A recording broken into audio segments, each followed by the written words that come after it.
Donald Trump mix signals देते आए हैं, इसकी वजह से वो कंफ्यूज भी कर देते हैं हिकमत अमली को लेकर। अब उनका ये कहना है कि अगर ईरान ने इसराइल पर जवाबी हमला किया तो अमेरिका इसराइल का मुकम्मल दिफा करेगा।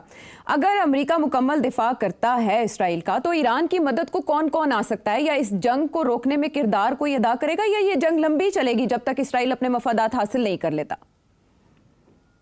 नहीं, मेरा ख्याल है ज्यादा लंबी जंग नहीं चलेगी। इसराइल ने तो खुद ही कहा है कि हफ्ता 2 हफ्ते फिर पॉज होगा नेगोशिएशन के लिए, बातचीत के लिए, सियासी इनिशिएटिव्स के लिए। ये नॉर्मल ऐसे ही होता है। ऐसे तो नहीं है ना कि आप एक जंग करके कंट्री को कॉन्कर कर लेते हैं, वो तो पुराने जमाने की बातें हैं। तो कोई ऑक्यूपेशन तो होनी नहीं है। So then there is space for political development. तो मेरा ख्याल है कि ये इसराइल के 1-2 और हमले होंगे एंड दैट्स इट। उसके बाद मेरा ख्याल है कि इंटरनेशनल कम्युनिटी शोर शराबा पाड़ के वो आ जाएंगे। मगर मुझे जो खदशा, जो फिक्र है ना, कि ईरान जो है वो जब रिटेलिएट करेगा तो वो किस किस्म की रिटेलिएशन होगी। जैसे मैंने पहले कहा, उसको अमेरिका को भी करेगा या सिर्फ इसराइल को करेगा।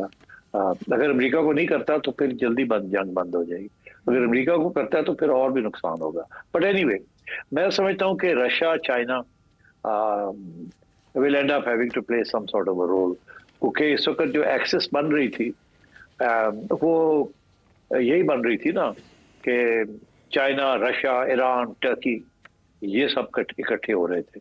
तो Iran is part of that axis, और ये वही एक्सेस है जिसने ईरान को बेल आउट भी किया है। चाइना बहुत ईरान से तेल लेता है सैंक्शंस ब्रेक करके। ईरानियन इकोनॉमी बहुत डिपेंडेंट है। तो Chinese diplomacy and Russian diplomacy will come into play. मगर प्रॉब्लम यहाँ ये है कि Russia is already waging a war in the Ukraine, जहां वो ट्रंप के साथ नई बात बन रही, वहां लड़ाई झगड़े चल रहे हैं। ट्रंप की जो एक एफर्ट्स हैं वो कामयाब नहीं हो रही वहां यूक्रेन में।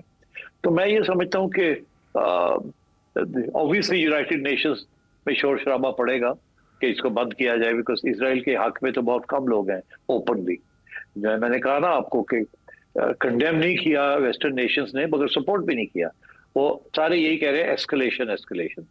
तो उससे आप यही समझे कि अब कोई ना कोई एस्केलेशन रोकने के लिए लोगों का आना जाना शुरू हो जाएगा। सिक्योरिटी काउंसिल के अंदर रेजोल्यूशंस पास होंगे, सीज फायर होगा या कुछ इस किस्म की चीज होगी, और फिर एक दफा फिर नेगोशिएशंस और इंस्पेक्टर्स और डील्स और ये सारी बातें फिर शुरू हो जाएंगी।